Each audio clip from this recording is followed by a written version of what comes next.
You're listening to a 3CR podcast created in the studios of independent community radio station 3CR in Melbourne, Australia. For more information, go to allthews.3cr.org.au. Evil minds that plot destruction, sorcerer of death's construction, in the fields of bodies burning, as the war machine keeps turning, death and hatred to mankind, poisoning their brainwashed mind. Welcome to the Anarchist World This Week, broadcast across Australia on the National Community Radio Satellite. Listen to the Anarchist World This Week, Australia's sacred cow slaughterhouse. Listen to analysis of local, national, international events. Listen to analysis you'll never hear anywhere else.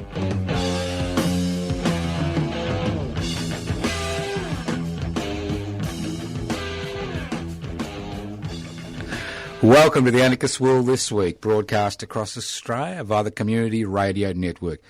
This program is podcast due to the efforts of our producer, Kelly Whitworth. The podcast will be up in the next 24 hours. You can access the podcast by going to 3cr.org.au. The program is currently streaming live on 3cr.org.au. It's heard across Australia via the Community Radio Network. Wonderful people, north to south, east to west, in every state and possibly every territory. So if you're a regular listener to the Anarchist World This Week, you obviously know what anarchism is all about. Very simple concept. It's about creating a society without rulers, not without rules, but without rulers. What gives rulers the ability to determine the lives of billions of people, sacrifice people on the nationalist killing fields? Well, it's inequalities in power and wealth. So the anarchist struggle is the struggle to share power, devolve power, and it's the struggle to hold wealth in common and use for the common good. Exceptionally conservative concepts. To me, the fact that we allow an individual or a small group to determine the lives of billions of people, that's radical shit. That is really radical that we're willing to give them that authority. But that's the dilemma. And billions of people, well, hundreds of millions of people have been sacrificed on the altar of nationalism and capitalism and you name it. They've been sacrificed for nothing. Right, let's move on. Beyond globalisation, beyond national borders, regionalism, cooperation, the antidote to the climate emergency. Well, we are seeing a climate emergency. And I think Pakistan, what's happening in Pakistan and to a lesser degree in Sudan currently, highlights the climate emergency is here. And it's the people with the lowest impact on CO2 production which are now reaping the benefits, in inverted commas, of industrialisation. Now, Pakistan is interesting for two important reasons. One, outside the Antarctic and the Arctic Circle, it has the most glaciers in the world. So as the temperature increases, these glaciers melt. And on top of that, for every degree of warming, we've had 1.5% warming, we get a 7% increase in rainfall. So when you see those pictures in Pakistan and to a lesser degree in Sudan, because, it's not part of our Western world, is it, Sudan? And we don't see what happens in most of the world when we watch the news on our, or listen to it. The fact is that climate change is real. So the thing about human history is that people adapt. If there's one thing human beings are capable of, despite challenges, most of our own making, we adapt. And sometimes that adaptation is directly related for the need to survival. And what we think is important today is irrelevant tomorrow. Now, what COVID-19 has done, and before COVID-19, what corporate capitalism has done, it has demonstrated that globalisation, the concept of trying to find places around the globe to produce things at the cheapest cost at the expense of the people who produce it, so we in the West to a significant degree can enjoy those consumer goods, is a bankrupt ideology. And what the various wars around the world, and it's not just the Ukraine and Russia, in Yemen, Myanmar, West Papua, Syria, I could go on, shows the concept of having national borders is ridiculous in a period where we have an enemy which is not based on racial differences, cultural differences, religious differences, but an enemy, the climate emergency, which affects the whole world. So what's the way forward? What can we do? How can we change things? And the way forward seems to be regionalism and cooperation. What do I mean by regionalism? What do people mean by regionalism? It's about taking notice of the geographical region you find yourself in. Taking notice of the resources, both human and non-human, in those particular regions in order to create a secure environment where we do not have to rely on the exploitation of human and non-human resources in order to survive as a species. So I think as the climate emergency begins to have a greater and greater impact on people around the world, and climate refugees become the predominant issue as people are displaced in their tens of millions from urban and non-urban areas they believed that were there for all eternity, we'll see a push towards regionalism and cooperation, not competition. Obviously, like all change, during this period there'll be extraordinary loss of life, there'll be extraordinary dislocation.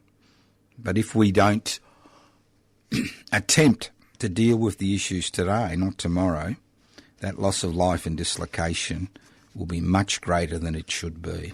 You listen to The Anarchist World this week, broadcast across Australia via the Community Radio Network. Criminal negligence. That's a nice word, isn't it? Criminal negligence. Well, I know that maybe the election in Victoria isn't much of a talking point around the rest of Australia, but it is becoming a little bit of a talking point in Victoria. And I'm aghast. And I've been around a long time. It's a little bit, it takes a little bit to push me.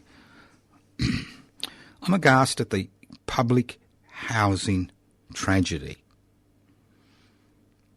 that is occurring in Victoria, especially Victoria, under an ALP government which supposedly is led by the socialist left faction. I'm sure those original members of the socialist left in Victorian ALP will be spinning in their graves when they see what has happened to the Victorian ALP which basically is nothing more than an appendage of the corporate sector, especially the construction industry. And nothing highlights this than the public housing tragedy which has occurred.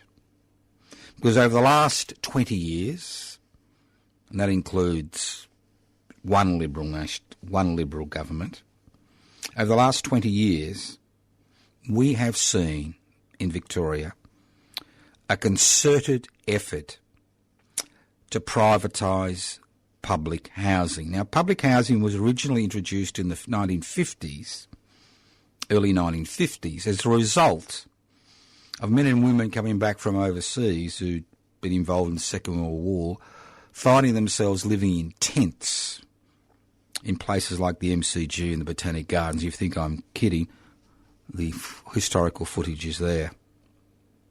And that push came for public housing, not as emergency housing, but public housing was established in order to allow people who could not afford to purchase a home to live in a secure, stable environment for 25% of their income.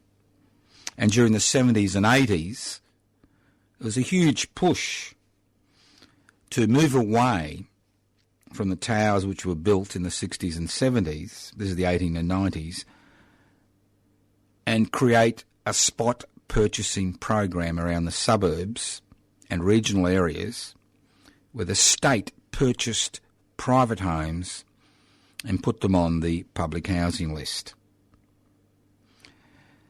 Now, for some reason, ideologically based, what we have seen is this concept turned on its head, where public housing is only supposed to be for people in extreme emergencies.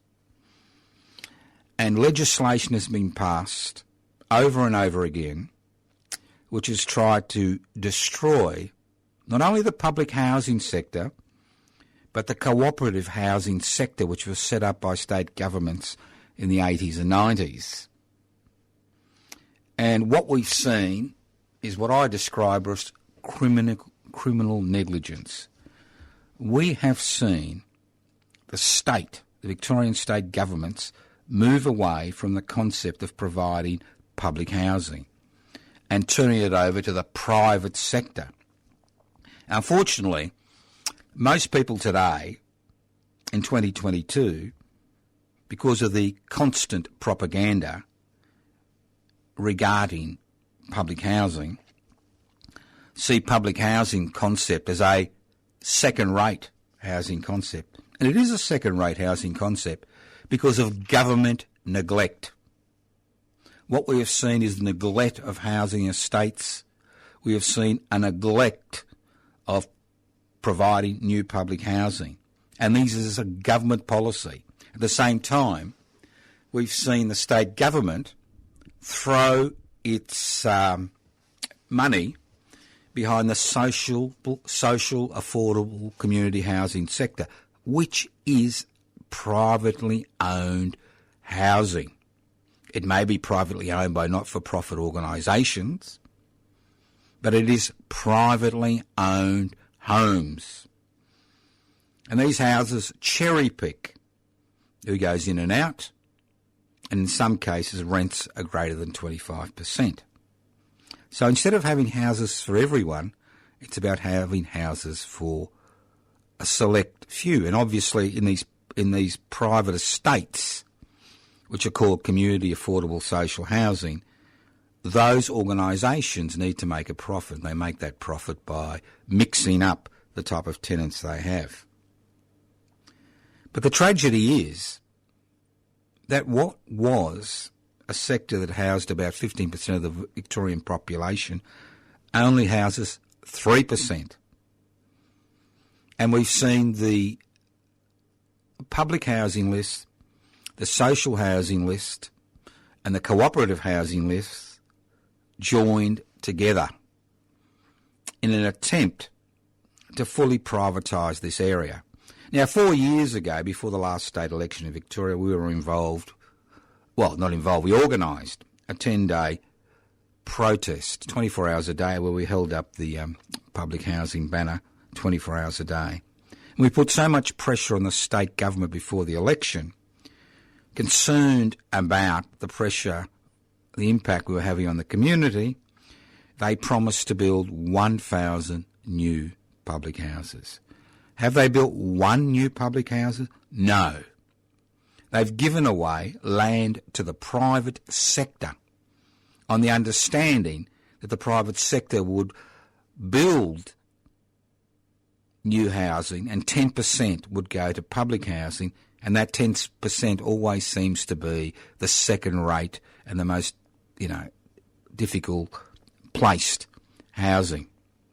And we've seen a state after a state, especially in the inner city, especially those estates which have been allowed to run down, been pulled down, handed over to the private sector.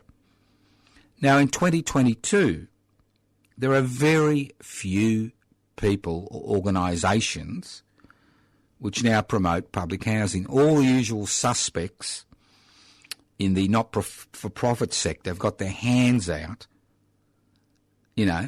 getting their share of housing revenue and building up their empires. So all these church-related charities and groups, which normally you would expect to be with you shoulder to shoulder fighting for public housing, are now fighting for social, affordable community housing, which is private housing, which they will eventually own. And also these private public partnerships, there are in many of these contracts, most of the so-called public units or houses that are built, and they're usually small units, the ownership will go back to the private sector within 20 to 30 years. So it is criminal neglect.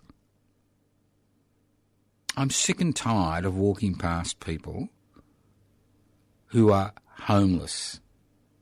I'm sick and tired of listening to people saying they're wasting 30, 40, 50%, 60% of their income paying rent.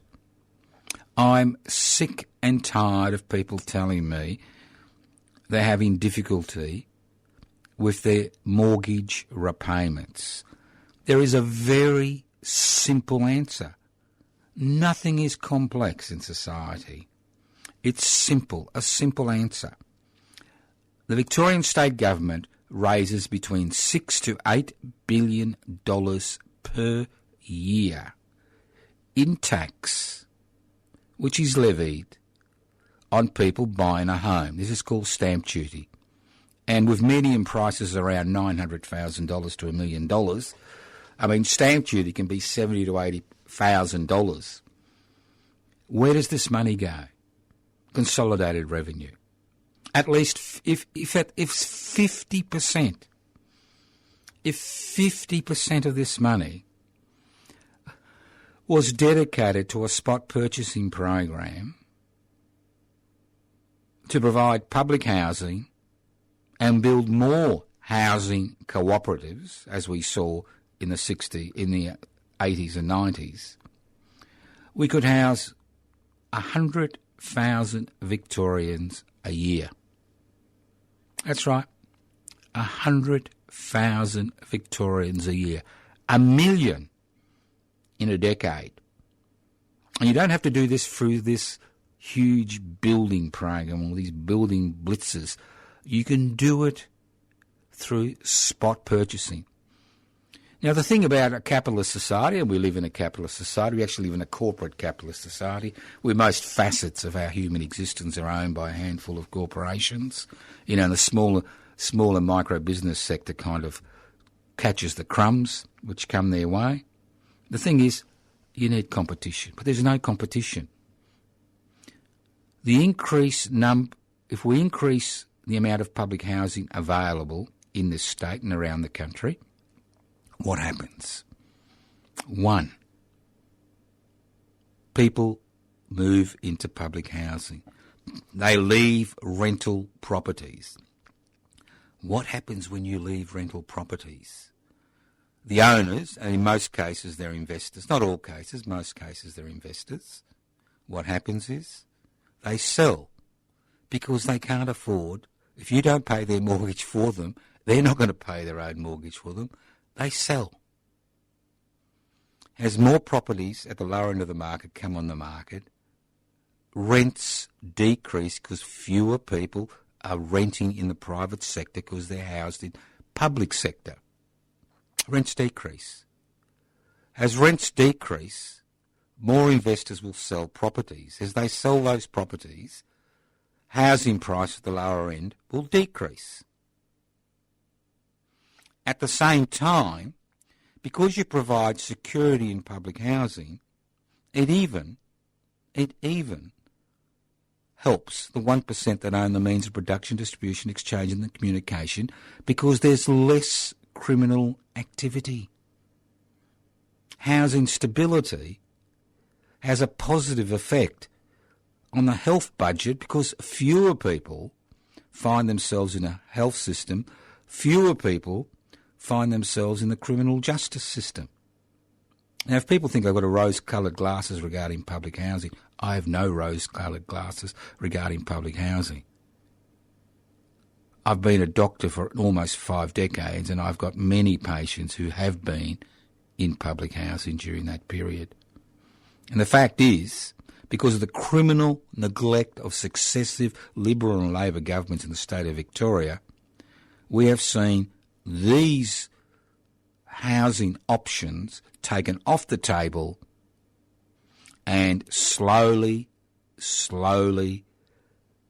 allowed to degrade. And if you're going to put people with problems in the same block of flats, obviously you're going to magnify those problems. And the whole purpose of the spot purchasing program is to ensure that people in public housing become part of the general community. If they got children, they go to the same school. Therefore, they have security as far as that school is concerned. If they got issues, maybe their neighbours may be of assistance. Maybe they won't. But the fact is that if we don't change track today at this state election on the 26th of November in Victoria, we will continue to compound this problem. No amount of privatisation of the housing sector, of the public housing sector, is going to solve anything. Look at the energy networks and privatisation of the energy networks. Did it solve the problems? No. Look at the privatisation of the banking sector, Commonwealth Serum Laboratory, Qantas, Telstra, or Telecom as it was known then. What have been the advantages? Even the privatisation of Medibank Private. What have been the advantages? There have been no advantages. The privatisation of the aged care sector, early childhood development sector, the privatisation and outsourcing of the National Disability Insurance Scheme, and the list goes on and on and on. There are no rewards for privatisation for the general population. The only rewards are for those people who own those assets. And what we see is that initially there may be many players in the field, but over a few years the field is dominated by a small number of corporations who have a highway to the Treasury. It's extraordinary. And I find it extraordinary in 2022 that we cannot seem to understand as a people that having a strong public housing sector has extraordinary benefits for the community as a whole. I think 85 to 90% of Singapore people live in public housing. 40% of Germans live in public housing. It's that stability and security of knowing you don't have to move, your kids have to go to another school, join another sporting club, which is the key to success. And if you talk to some of the people, the older people who have been in public housing, like Mr. Albanese, for 40 or 50, in the last 40 or 50 years, it was that stability which allowed their children to get an education and move on in life. So the latest chapter in this disgusting saga, this story of criminal negligence by the state government, is the destruction of the cooperative housing sector in Victoria. It's a small sector, but it was an important sector. And now we are seeing steps taken which will see the privatisation by stealth of the cooperative housing sector. Think about it. If you're interested in public housing, if you live in Melbourne, every Thursday from 12 to 1, we're on the steps of the Victorian Parliament House holding up the banner, public housing, everybody's business. Because public housing is everybody's business, because it has a positive effect on society as a whole. And it should be one of the major issues at the state election on the 26th of November. And it won't be a major issue unless you and I and other people make it. Listen to the Anarchist World this week, broadcast across Australia via the Community Radio Network. My name's Joseph Toscano. I'm hosting today's program. The program is podcast. You can access the podcast by going to 3cr.org.au. If you're interested in the concepts of public housing, you can go to the Defend and Extend Public Housing Facebook page or Public Housing Everybody's Business Facebook page. Interested in putting public interest before corporate interest? I encourage you to join Public Interest Before Corporate Interest. Go to the webpage, pibci.net, pibci.net. You can join online. It's simple. Join now, so that we can register as a state-based party, maybe next year or the year after, and a federal state party later on. Can you smell it? Can you smell it? The electoral perfume that's been used to disguise the political stench in Victoria. Can you smell it? Now, look, I must be an idiot. Well, obviously, I must be an idiot. Been on this show for almost, 45 years? I must be an idiot. Because every electoral cycle is the same story.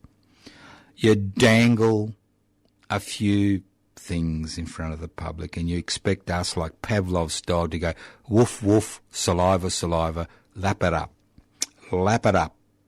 you Pavlov dogs. And the latest gimmick was Mr. Andrews, the Premier of Victoria, saying, we will pay the HECS debt for 10,000 nursing and midwifery students. Whoop-be-doo, whoop-be-doo, whoop-be-doo. Sounds good. Look, I'm old enough to remember when education was free. Tertiary education was free. F-R-E-E. I mean, I went to medical school. For the first 2 years I had a scholarship, but after that, with the election of the Whitlam-led Labor government, education became free. I remember doing a doctorate of medicine at Melbourne University in the early 80s. Didn't cost me a cent.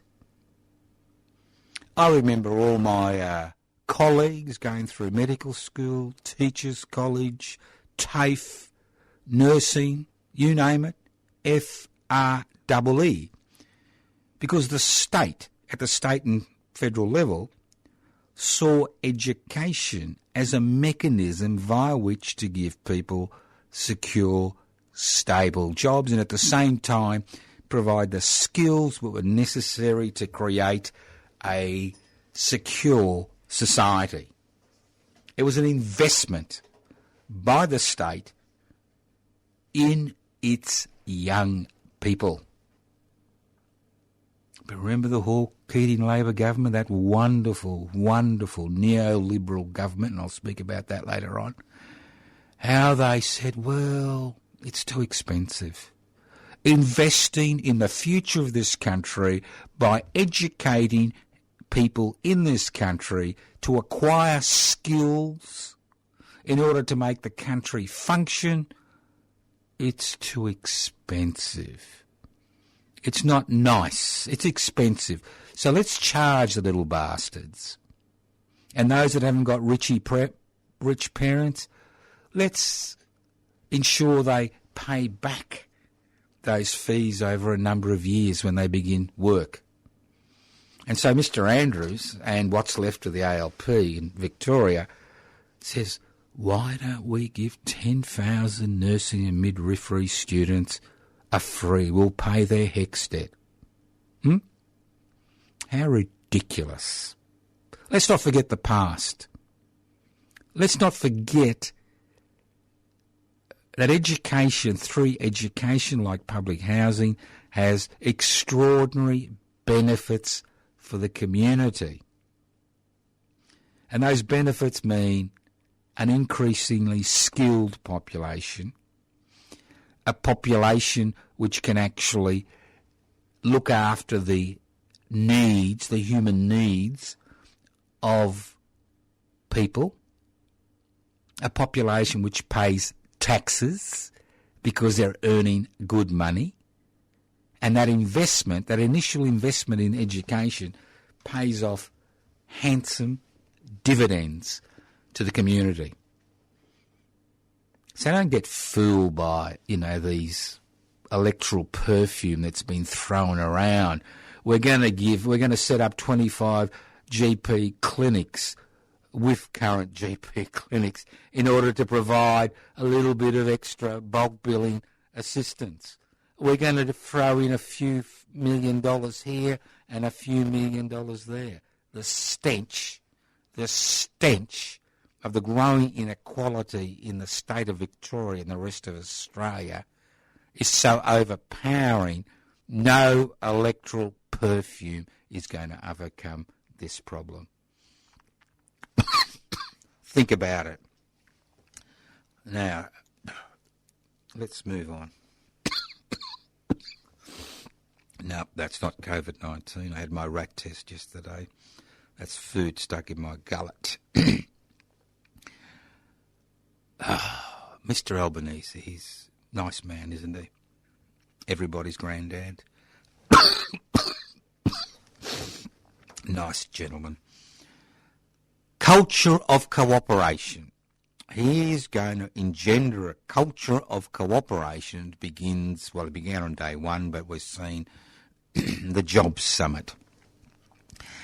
Now, I remember, and that's the beauty of being old, you remember, unless you become demented, which we all do sooner or later.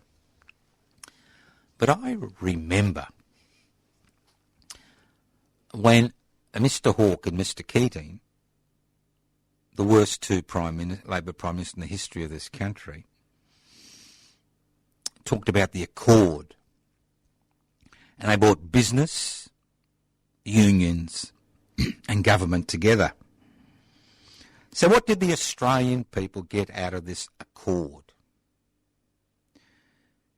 They got the introduction of a neoliberal agenda which was based on privatisation, globalisation, corporatisation and deregulation. Everybody blames Mr Howard and his government. All they did is extend those changes. And what happened to the trade union movement, which covered 40% of workers? Well, it shrunk to almost nothing, only covering 10% of private sector workers because of successive legislation which was passed through Parliament, which has made striking outside enterprise bargaining agreement period illegal in this country. Workers can be fined individually, and they have been, up to $10,000 a day for taking part in an unauthorised stoppage. So that's what we got out of the Accord. We got wholesale privatisation, globalisation, where local corporations went overseas to find the cheapest labour they could exploit to create their products. We saw corporations begin to dominate every facet of Australian economy, pushing small and micro businesses to the edge. And when I saw Mr Dutton talk about, that's right, he's still around, talk about how the Liberal Party is all about small business and micro business, what a load of garbage. on their shift, we saw corporations push out small business, micro business, 90% fail within 5 years. Most have difficulty every day, and the COVID-19 pandemic closures, highlighted the difficulties they find themselves in. And the Liberal Party tries to paint itself as the saviour of small business. And it's the same with the National Party, the agri-business party. But getting back to what we were saying, culture of cooperation. Well, there will be a job summit, and it'll be the business sector, the corporate business sector will be screaming to bring in workers into this country to overcome a skill shortage, which we created. That's right, we created, because we understood it's much simpler to offer a nice package to somebody who's been trained in Pakistan or India or China or wherever else to come over here fully skilled and take up a job. Much, much, much cheaper than training local people. Much cheaper.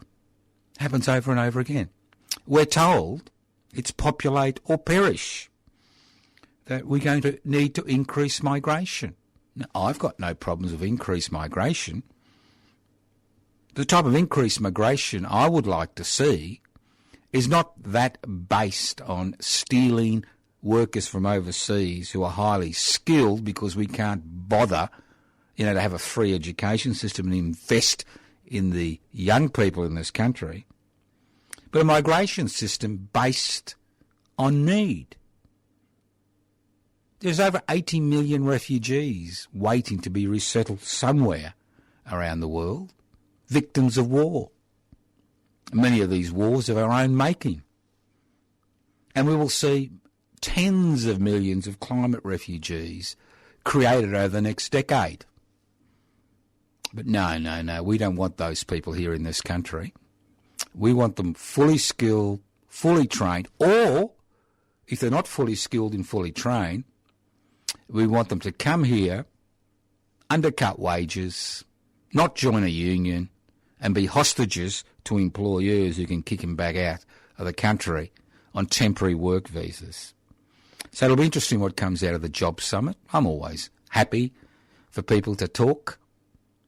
Obviously, you and I weren't invited. I don't think any radicals invited. But that's the way it is. So let's see what comes out of it. And it'll be the same shit, This is my opinion. Obviously, I'll be proven to be wrong or right next week.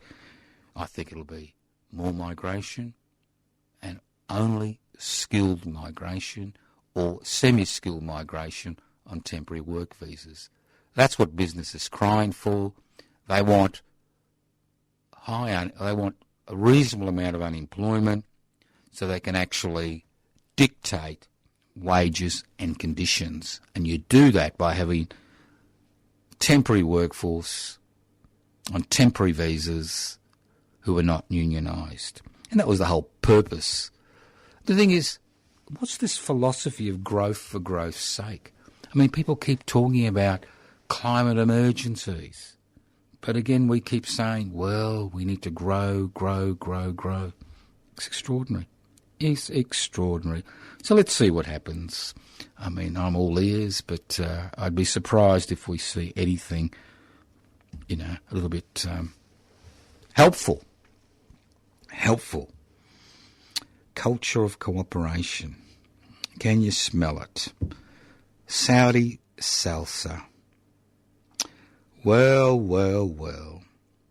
The Saudi family, the feudal family that rules the Arabian Peninsula, which has made its fortune through the amount of oil, petrified, dead things that have turned to oil in the ground, is looking around for alternative income because they know maybe in 10, 20, 30 years, oil will no longer be a significant factor in their income stream. So what have they come up with? Well, they're going to set up alternative sporting venues. Not venues, alternative sporting events. And they're going to offer big money to big players to play in their league. And Australia's very own Greg Norman, who's basically lived in the United States for most of his life, is the leader of the golfing fraternity, and they're offering millions, tens of millions of dollars for players to join the league. People like Cameron Smith, an Australian who's just turned over to the Saudi side. But you and I can stop this. It's very simple. How are they going to make money out of this? Through you looking at these events. That's right. It's about you. Not that I'm interested in golf, but you may be. You saying, wow, they've got some really excellent golfers in that league, or they've got some great cricket players, or baseball players, or tennis players, because that's the plan. Try to break up all these sporting associations, and they control it. And the idiots, that's you and me, that's what they think of us. They think we're bloody idiots, that we don't understand the type of feudal society where they continue to publicly behead people in public squares in that country. They think that we are so stupid, so ignorant of how they function, that we are going to waste our money watching that alternative sporting fixture.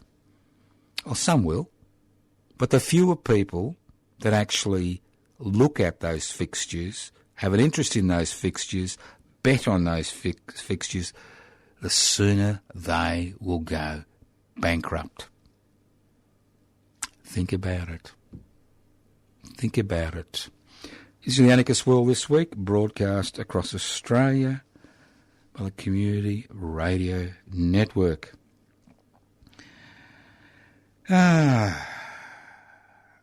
Tax cuts for the rich. Well, what's wrong with that, eh? They deserve a tax cut, don't they? I mean, why not? Why not? Why not? Because, see, if you're rich and you've got disposable income, you don't have to be rich. You can legally minimise your tax, right? Now, most rich people don't actually pay income tax. They legally minimise it through family trusts, negative gearing, franking credits, you name it. In Australia, the more money you have, the more assets you have, the less taxes you pay in terms of the percentage of income. So it's no wonder that 1/3 of major mineral corporations, resource-rich corporations, didn't pay any tax in Australia last year. And it's no wonder that 67% of revenue still comes from the pay-as-you-earn taxpayers, not company tax, pay-as-you-earn taxpayers. And it's no wonder those gas companies, which are holding this country to hostage because previous governments sold off all the gas without thinking about the needs that Australia had, won't be paying taxes for decades because of the way their business is structured. So tax cuts for the rich, well, it's part and parcel of society we've become. Because we've all been seduced. That's right. Seduced by the idea that the only way forward in Australia or the world is to clamber over the bodies of those that we need to clamber over to make a buck. So tax cuts for the rich, that's the legislation was passed. That's what's in store, and it won't change unless there is major agitation. Major agitation. Not a little bit of debate in the media, but major agitation. Let's look at this country. 1/3 of the population, almost 1/3, about 30%, survive on social security benefits.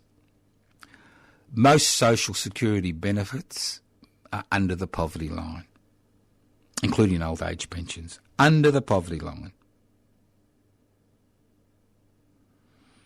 Most tax revenue comes from pay-as-you-earn taxpayers who earn less than, say, $150,000 a year, which seems a great amount, but it isn't in this day and age.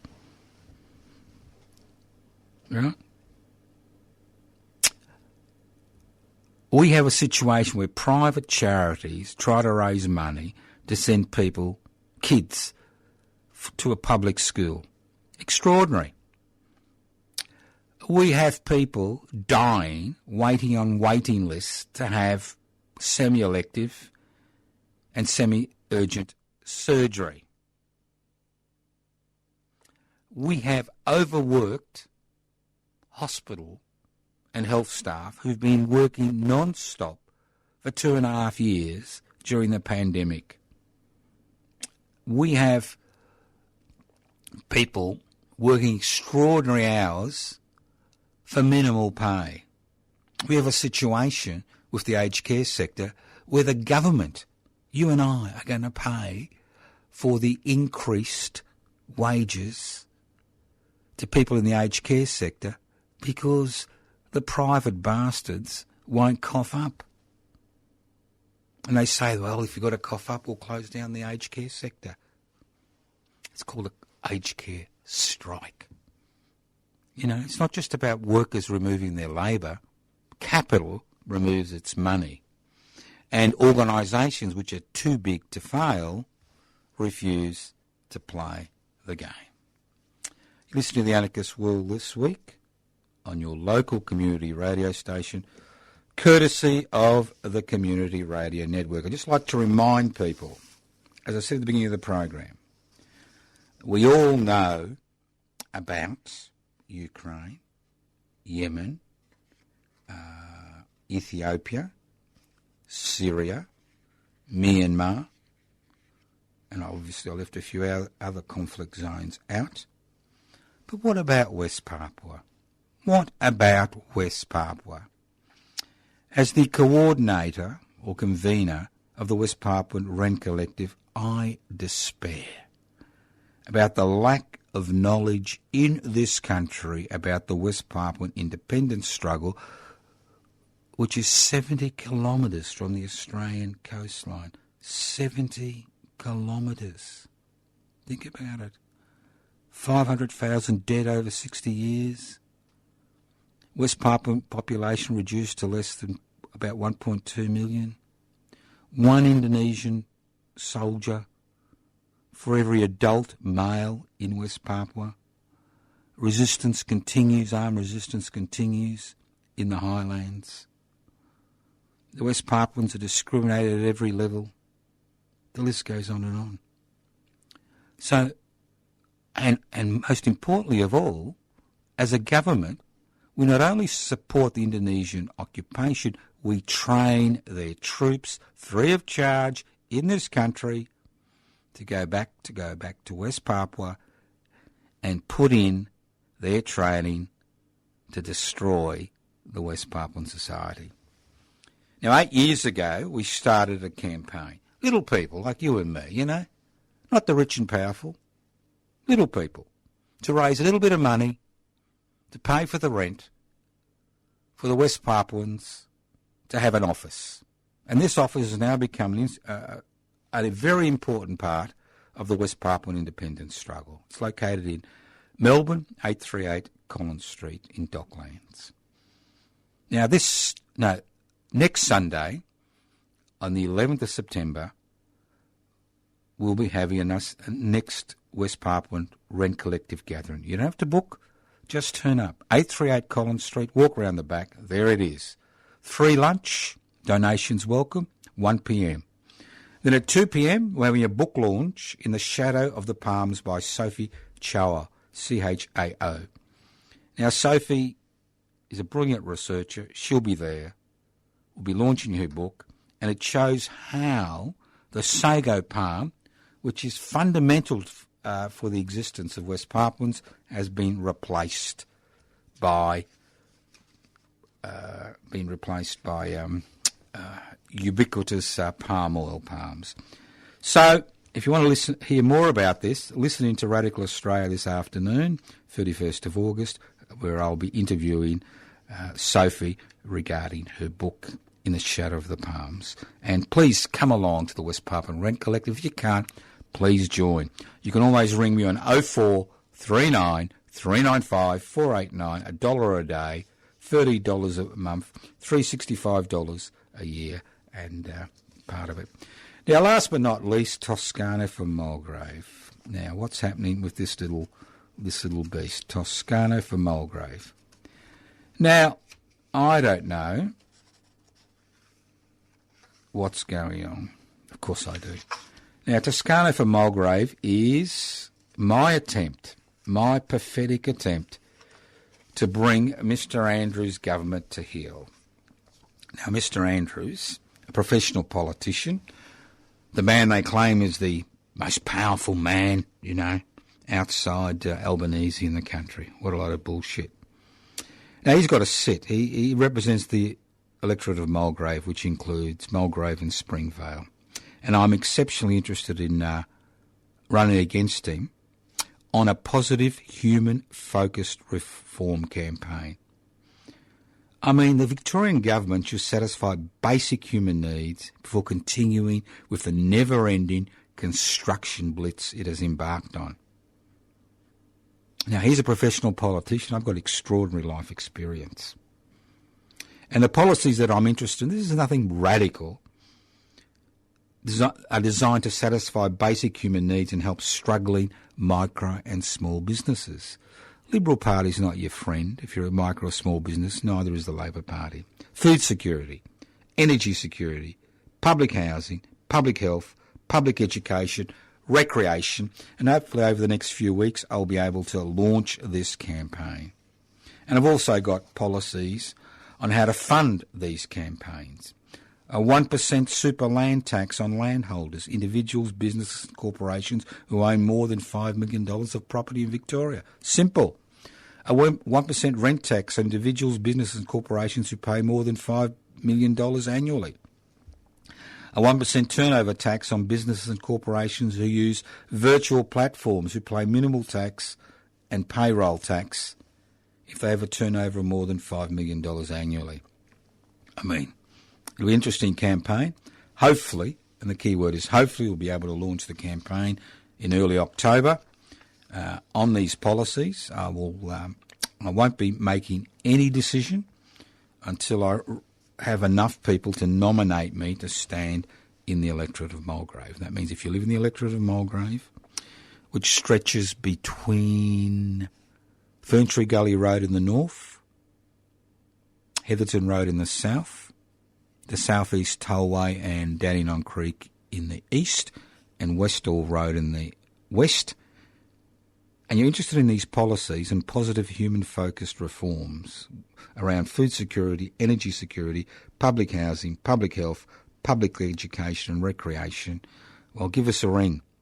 0439 395 489, 0439 395 489. If you know somebody in the area who could be interested in such a campaign.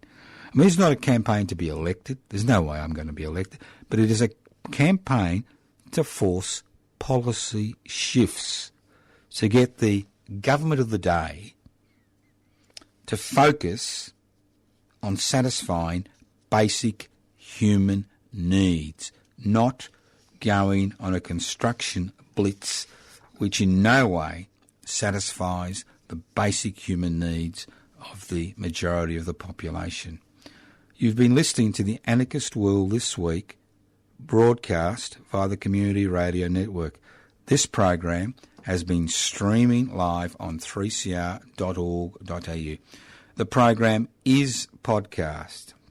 You can access the podcast by going to 3cr.org.au. That's 3cr.org.au. You can join public interest before corporate interest by going to pibci.net.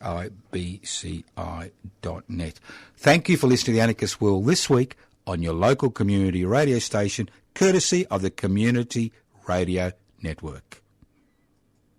Evil minds that plot destruction,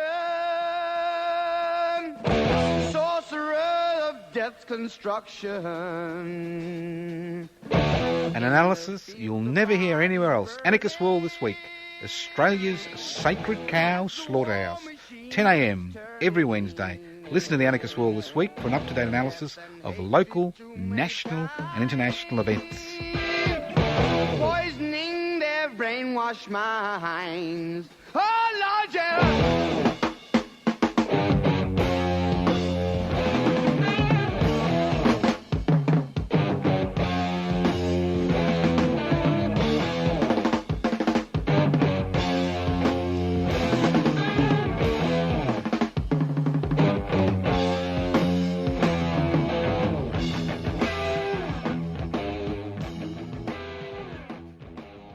You've been listening to a 3CR podcast produced in the studios of independent community radio station 3CR in Melbourne, Australia. For more information, go to allthews.3cr.org.au.